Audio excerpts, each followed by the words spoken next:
aujourd'hui, on va vous parler surtout de cette mission humanitaire française en Papouasie-Nouvelle-Guinée. Je laisse Marine, la présidente d'Océan Vaccito, présenter ce projet. Donc nous avons choisi, au vu d'un plan d'urgence mené par l'OMS, la Croix-Rouge américaine et l'UNICEF, qui s'appelle plan d'urgence 2020-2030, le but étant d'enrayer la rougeole du monde. Ils ont défini deux grandes zones où les épidémies sont en reconnaissance intensive, donc l'Afrique et on peut voir la partie noire pour la Papouasie-Nouvelle-Guinée, ainsi que Bougainville et quelques îles qui sont tellement petites qu'elles n'apparaissent pas. Donc on est en dessous de 55% de vaccination, bien en deçà, en tout cas pour la Papouasie, on est à 37% en 2019, et les 3 dernières années, quid de la vaccination. Dans les grandes villes, ils ont pu poursuivre, mais pour les petites îles où on va se rendre, pour l'instant, il n'y a pas de vaccination. Pour poursuivre, nos collègues en Afrique font la même chose, donc on vous emmène au Congo.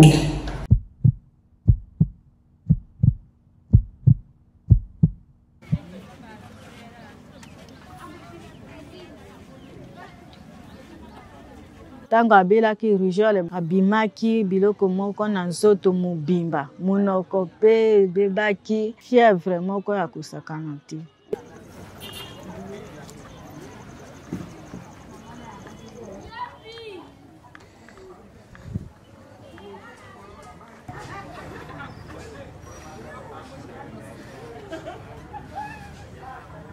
Quand la maman arrive avec les bébés, on va rajouter cet enfant dans le registre des vaccinations.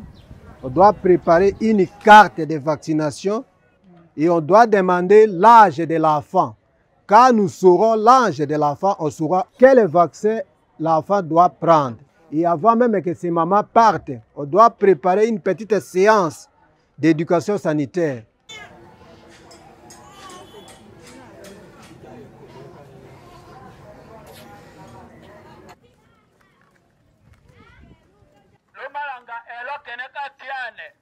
Tika nanu nyonso zwa mwana koma na ye na centre koma ndelo centre de santé alengo bapesi vaccin eza lobiko ndeo ya kotikala kosala misala na yo.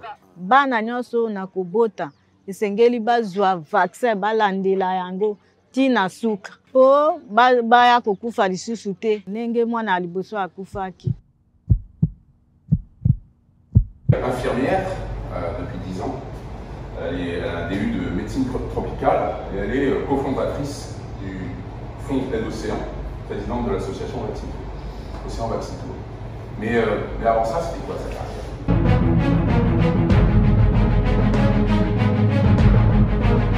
C'est ce voilier qui est ce soir aux mains de pirates. Le navire revenait des Seychelles et se dirigeait vers la Méditerranée lorsqu'il a été attaqué au niveau du golfe d'Aden.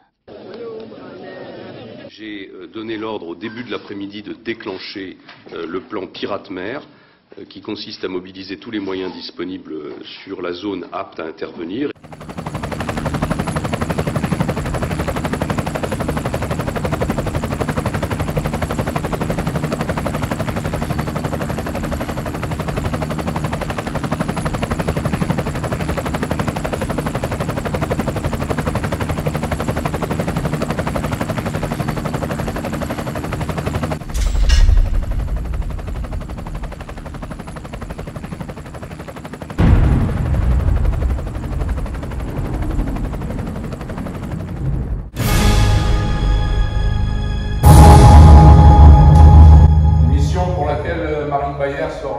Recevra la croix de la valeur militaire et sera décoré chevalier de la Légion d'honneur pour sa conduite héroïque au feu.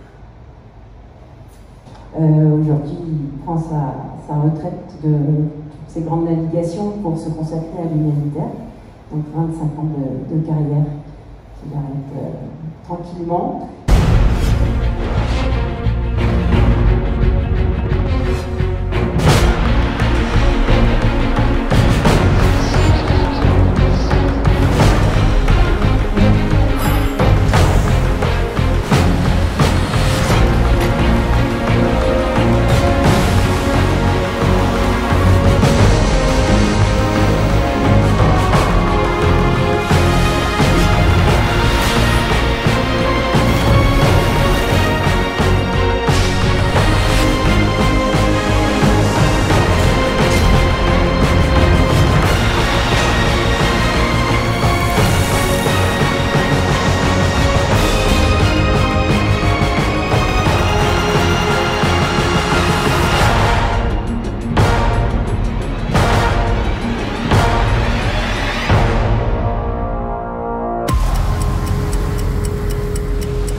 que nous deux, par donc moi en tant que responsable, on va dire, de l'équipe soignante.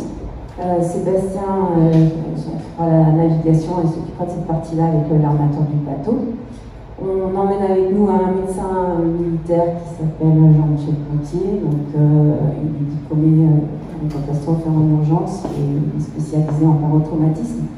Je suis entre autres médecin majeur des nageurs de combat, en UPR en France.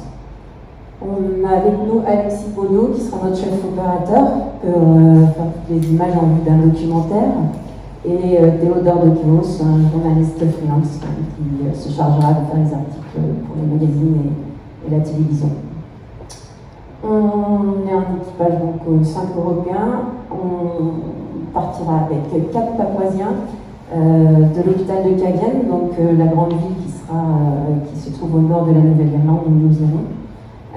Les spécialités de ces personnes que nous emmenons: 2 dentistes, une sage-femme et on appelle ça un officer entre l'infirmier et le médecin pour compléter l'équipe. Le bateau sur lequel nous serons s'appelle le Golden Dawn, qui est un bateau avec un armateur australien. Habituellement, ce bateau est utilisé pour faire du tourisme de plongée. Il sera accompagné d'un banana boat, c'est un bateau, une barque en aluminium qui fait à peu près 6-7 mètres, qui nous permettra d'accéder aux îles. On s'est mis sur des îles volcaniques, avec des accès pas toujours faciles. Et puis un équipage à bord de 6 personnes, entre le chef, le mécanicien, les boscos et l'armateur. Alors en détail, on part pour faire le tour de la Nouvelle-Irlande, qui se situe au nord de la Papouasie. C'est 42 jours de mer, on a prévu 5 jours de battement et 55 dispensaires. À l'hôpital de Cagayan, on y reste 2 jours pour récupérer l'équipage papouasien, les vaccins, à peu près 15 000 doses de vaccins. On est sur pas que la rougeole, parce que quitte à aller sur ces zones isolées qui nous ont définies, on vaccinera les enfants également. Ce sera une unité globale avec le vaccin qui s'appelle le Penta 3, avec 5 vaccins à l'intérieur. Donc l'hépatite B, le tétanos, la coqueluche, le maophilus. Un autre vaccin qui sera un vaccin oral, ça sera le vaccin contre la polio. Et puis c'était la coqueluche qui manquait. Et le dernier vaccin, rougeole, pour nous et Euro. Donc on part avec tous ces vaccins, direction l'île de Tonga, les îles de Tonga. On y reste une dizaine de jours, il y a 24 dispensaires à faire. Ensuite on va sur l'île de Babez, une dizaine de jours, 14 dispensaires. Et on descend vers le sud, parce que la Nouvelle-Irlande c'est 300 km de long, avec des reliefs dans le sud qui montent à 2000 mètres. Et on voit une partie qui n'est pas véhiculable avec la route qui s'arrête. Donc on va aussi partir sur cette zone de la Nouvelle-Irlande pour faire les vaccins, plus particulièrement sur l'île de Lamassa, puis la rivière de Puk-Puk, qui est le crocodile, donc on risque de devoir remonter avec les fameux banana boat, puisque le bateau ne pourra pas aller sur cette rivière. Et retour fin octobre sur Port-Moresby. Sandrine, l'État français qui aide une mission humanitaire en Papouasie-Nouvelle-Guinée alors qu'il y a tant à faire sur le territoire ou même en France. Vous pouvez nous expliquer un petit peu? Oui, bonjour à toutes et à tous. Sandrine Michel-Enfort, je suis chargée de mission auprès de l'ambassadrice Marine de Carnet, qui est la secrétaire permanente pour le Pacifique et qui gère le Fonds Pacifique. Et j'ai aussi l'honneur de représenter le haut-commissaire, qui est le représentant de l'État, donc du tout le gouvernement français et tous les ministres sur le territoire de la Nouvelle-Calédonie. Pourquoi la France et pourquoi intervenir sur nos territoires voisins? Eh bien, effectivement, il y a tant à faire sur notre propre territoire, mais vous n'êtes pas sans savoir que nous avons aussi des actions de développement, de coopération et d'insertion régionale. Et c'est dans ce cadre que le Fonds Pacifique existe et qui irrigue l'ensemble du Pacifique Sud à hauteur de 2,5 millions d'euros cette année, c'est-à-dire 298 millions de francs CFP à peu près, et qui précisément permet d'accompagner des projets innovants comme celui qui vous est présenté aujourd'hui. Donc pour communiquer, on aura un numéro unique sur le bateau qui sera le numéro qui s'affiche à l'écran, une adresse mail unique, puisqu'on a bénéficié à bord d'une communication satellite avec un numéro dédié, mais c'est plus un numéro d'urgence. Au niveau com, on aura un communiqué de presse hebdomadaire qui fera juste un bilan de la semaine. Il y aura 2 vidéoclips par semaine que vous pourrez revoir sur certains sites internet, en tout cas le nôtre, et des chaînes YouTube, etc. Pour suivre l'opération, il y aura aussi un tracking qui est mis à jour toutes les 5 minutes, et vous pourrez suivre l'évolution du bateau. Et au quotidien, il y aura ces réseaux sociaux qui seront alimentés et qui sont tous sous la dénomination aideocéan.org, sans point. Et encore une fois, sans en faire trop, juste pour partager simplement. Vous avez remarqué qu'on a pris un bateau à moteur, un gros bateau à moteur pour cette première mission, pour plusieurs raisons. Ce choix de partir sur ce bateau à moteur, le Golden Dawn, c'est surtout de garantir la mission. Parce que l'important, c'est la mission. Après cette mission, on va avoir un de nos partenaires qui va faire une étude du bilan carbone de cette mission, et on pourra communiquer là-dessus en vous disant, voilà, cette mission, elle a coûté en émissions de CO2 X tonnes. On ne sait pas combien aujourd'hui. Le chiffre risque d'être un petit peu élevé. En tout cas, de toute façon, il sera trop élevé, quel qu'il soit. Donc on va essayer ensuite de le réduire, et de le réduire sur des prochaines missions avec une pirogue tribale de haute mer. Et donc cette pirogue nous semble être celle-là similaire, hein. C'est pas la pirogue en question, mais elle y ressemble beaucoup. Et celle-là, elle va nous permettre d'aller d'île en île sur des missions futures. Mais ça, on aura largement le temps d'en reparler, puisqu'il faudra qu'on trouve les moyens d'acquérir cette pirogue et puis ensuite de la faire fonctionner.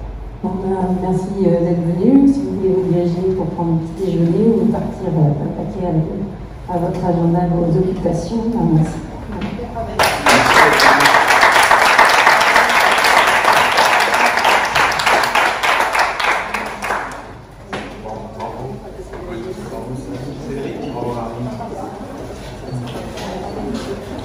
Ouais.